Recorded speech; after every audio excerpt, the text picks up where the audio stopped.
Muling bumalik sa double-digit rating ang primetime action series na FPJ Batang Quiapo matapos itong makapagtala muli ng mahigit 10% sa NUTAM ratings.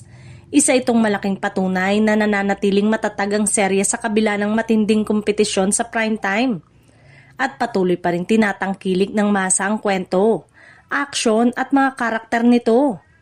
Kasabay nito, nakapagtala rin ng panibagong all-time high rating ang Kapamilya Channel sa All TV na lalo pang nagpapatibay sa dominasyon ng serye sa 8 PM time slot. Mula sa pagiging consistent contender, muling umangat ang Batang Quiapo bilang isa sa top 3 most watched program nationwide. Bagay na bihirang makamit sa kasalukuyang TV landscape. Sa lalong naging usapan sa social media. Ang balitang ito dahil nalampasan umano ng Batang Quiapo ang mga programa ng TV5 at GMA Network sa parehong time slot.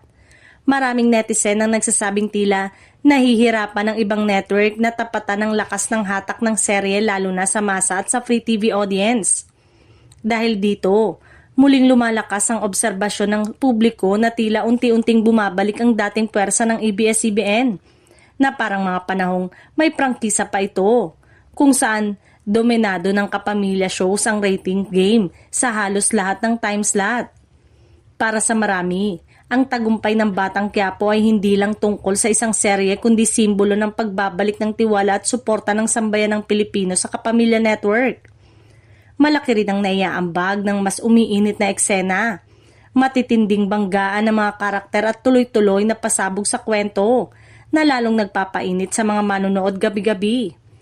Sa bawat episode, mas tumitindi ang tensyon at emosyon dahilan para manatiling hook ang audience. Sa ngayon, malinaw ang mensahe ng numero. Batang Quiapo ay hindi lang patok, ito ay namamayagpag.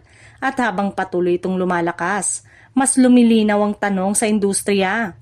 Nagsisimula na bang muling mabuo ang dating Kapamilya dominance sa telebisyon?